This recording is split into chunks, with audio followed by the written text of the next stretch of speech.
had the Baltimore Ravens versus the 49ers.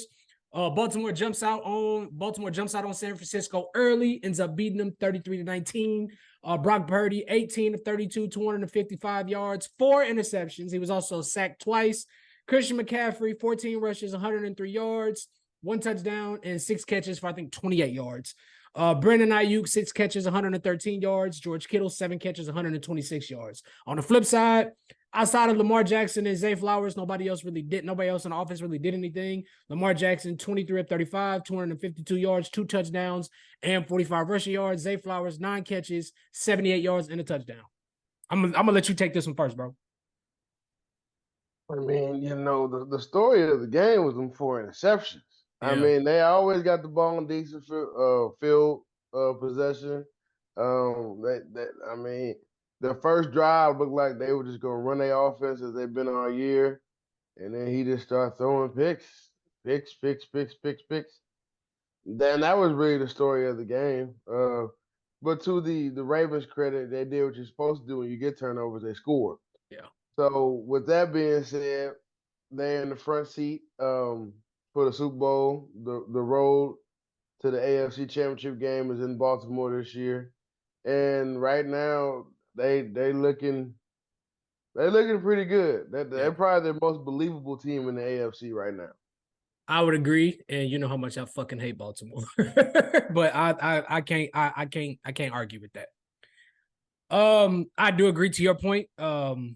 I think Baltimore, they jumped on them early. Like I said, I've been saying, me and Ryan been talking off camera about this, but I said this about San Francisco, that you got to jump on them early. And that's exactly what they did. They got turnovers. They forced turnovers. They capitalized on them outside of that first interception. But I mean, it's still early in the game. They were still trying to get their feet up under them. But at every turnover after that, whether it was a field goal or a touchdown, they did score. I think Lamar threw 2 touchdowns within the span of like 13 seconds.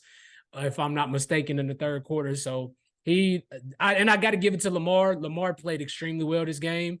I didn't see him try to force any passes. He got down when he needed to. He didn't try to do too much. And, when nothing was there, he got rid of the ball. On the 49ers side, I know everybody, and even I said, I had to go back and rewatch the game and look at the stats. I know we all have been talking about how Brock Purdy has not been able, how most of his yards, they come after the catch. Their throw, he's throwing screens and wide receivers are, running them for long touchdowns and stuff like that. He actually, outside of them interceptions, Brock Purdy, he didn't look bad. He just looked rattled. Like they put pressure on him and he, started trying to force the ball. And he was the one that's, was trying to do a little too much.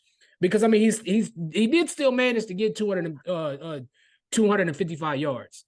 So there's that. I'm also not going to take too much away from this performance from San Francisco simply because I mean it was a bad game. It was just a bad game, bad day in the office. So I still have a lot of faith in San Francisco. I still think they're the best team in the NFC. I'm not ready to completely give up on them just yet, but if you are a team in the NFC, you have to take something away from Baltimore in this game. You have to put pressure on you got to put pressure on Brock Purdy. You got to get to him early and whatever. And this is a team that doesn't make a whole lot of mistakes. So when they do make mistakes, you got to capitalize on them. You can't fuck around. You can't fuck around with this team, plain and simple. I mean, really, that's just a smart way to win, period, in the NFL.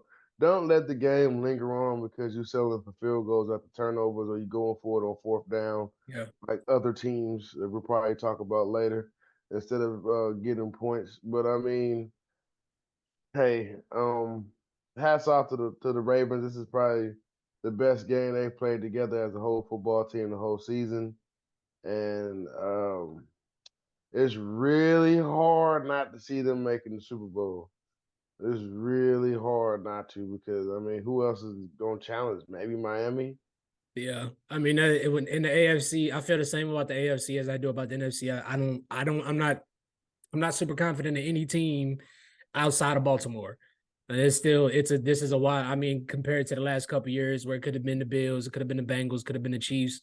this is the AFC outside of the Ravens. I'm not very confident in any team, but a lot can change between now and a couple weeks in January. So